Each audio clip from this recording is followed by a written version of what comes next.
Hello everyone, this is Harmony.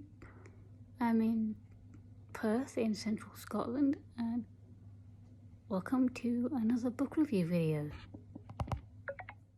Today I am going to do a quick book review of The Ghost of Thomas Kempe by Penelope Lively.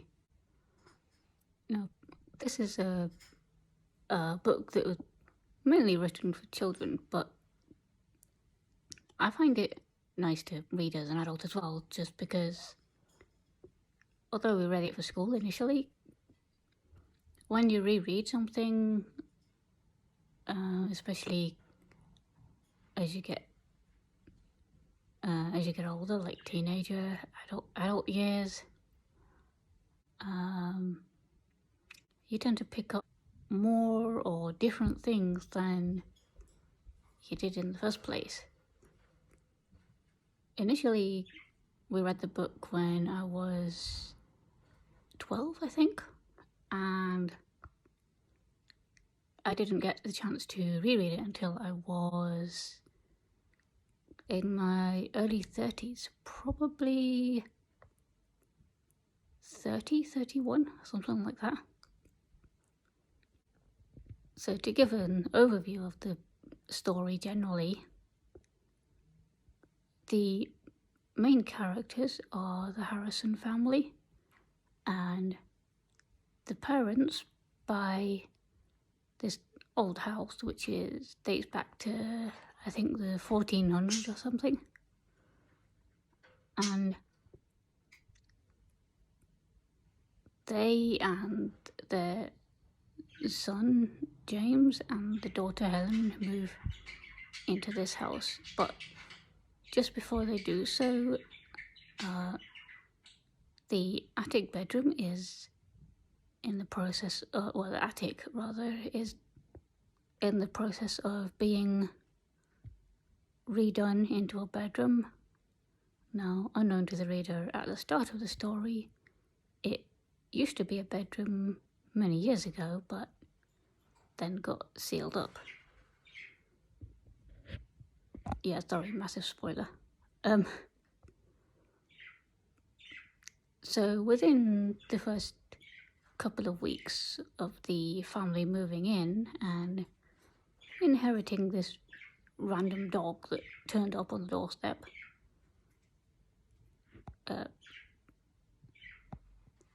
things that one would generally consider strange starts to happen. So messages start to be written on anything that can be written on. So, for example, a board with apples for sale that Mrs. Harrison leaves outside the front of the house has a message written underneath it left by what we later find out to be a poltergeist. And James has this notebook which also has been written in, and Helen has a prescription which the pharmacy refuses to accept because, again, it's been written on by this same entity.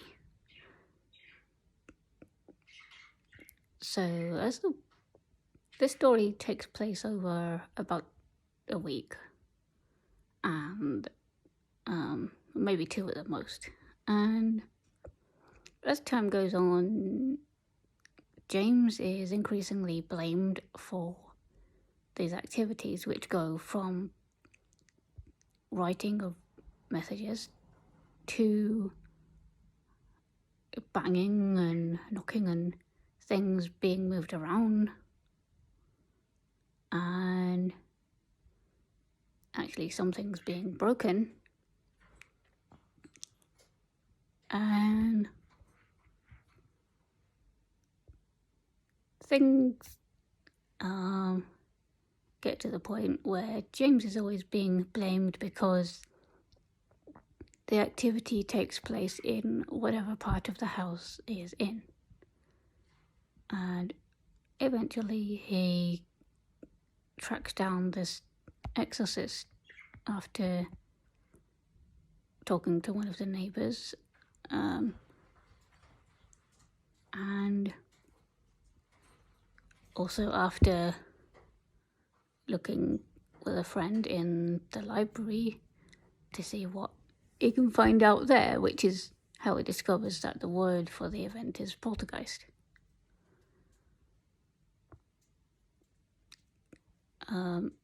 So yeah, James, as I said, tracks down this poltergeist. No, he doesn't. He tracks down the exorcist, and because his parents don't believe him, he has to get the exorcist in pretense of putting up some shelves and fixing his bedroom window. Which, yes, those things need doing as well. So, that gets done, and every time that this guy tries to do the exorcism, they get interrupted. Or something happens to prevent them from continuing the exorcism, or else it just plain fails. So things go on, and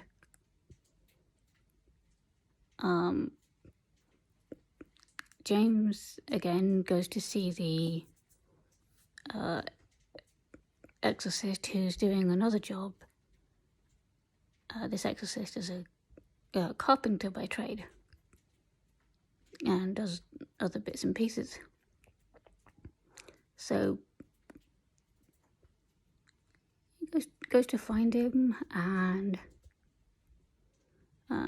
this is after a message being left in his school desk by this poltergeist. And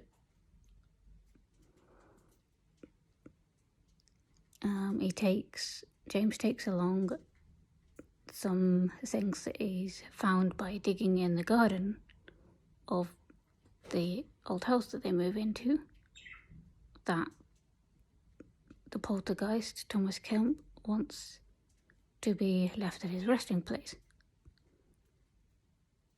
So the exorcist uncovers the resting place of Thomas Kempe, who he calls himself a sorcerer, but on the place where he's buried it says apothecary. So they leave the stuff there, and you see the spirit leaving, the blue flame being the spirit, or representing the spirit, anyway. And then off James goes home, and presumably everything is fine. Now, during the story, while while all this is going on, and James is spending time digging in the garden, he finds this diary and learns about a boy who was of his own age, who was of his own age at the time when he used to spend holidays at the cottage that the Harrison family now lives in.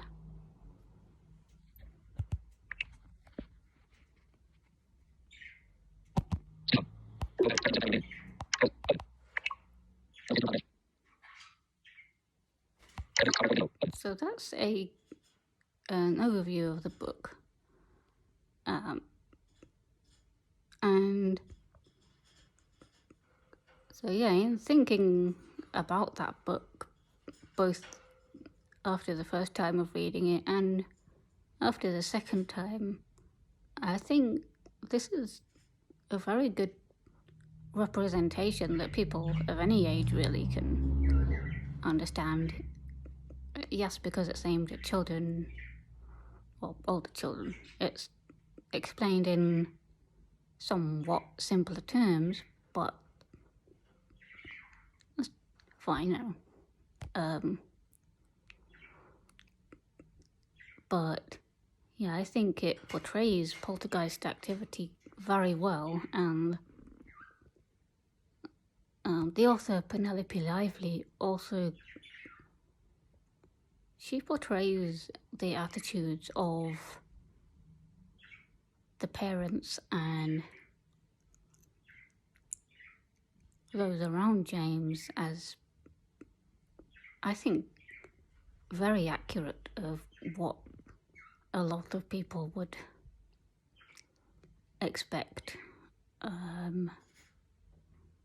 For example, I recognize the amount of adults that tell children when the children try to explain or query something that is, for want of a better word, unexplained or paranormal, whatever. So many adults tell kids, oh, it's just your imagination, or in some way dismiss it as being the child themselves playing a joke or just doing things for the sake of it. When actually, of course, it's not the child at all. Now, interestingly, James's sister, Helen, is one of the very few who vaguely believes it.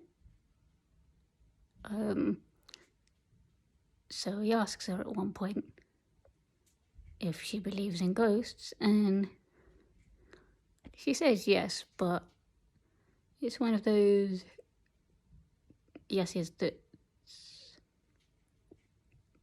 kind of a more like a think so but don't know type thing.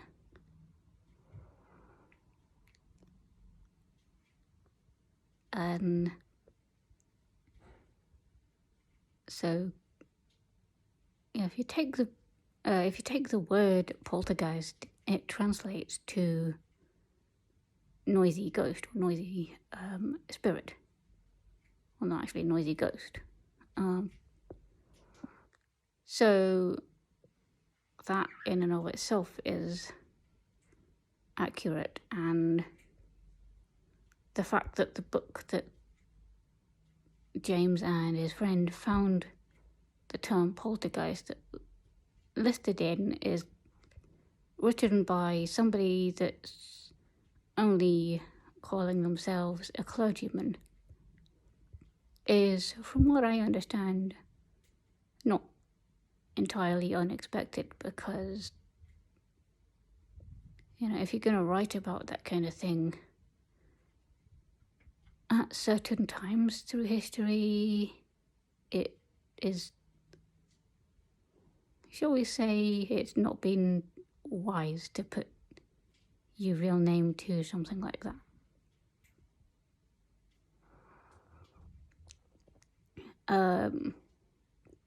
And as well as the physical things that go on, it does refer to James feeling a presence, and it refers to breezes and changes in the way the air feels and so on, which again is accurate of spirit activity generally. I often wonder, both after reading it the first time, but especially now after reading it the second time. I read it a couple of years ago, by the way. How much research Penelope Lively did into poltergeist, paranormal activity, attitude surrounding all that. And how much is based on her own experience, if any. I hear now she's only just retired. She retired in 2022. But yeah, that I don't know if anyone's ever asked her that. But if I could ask her one question, that would be something that I would love to ask her. Overall, though, I absolutely love this book and would highly recommend it.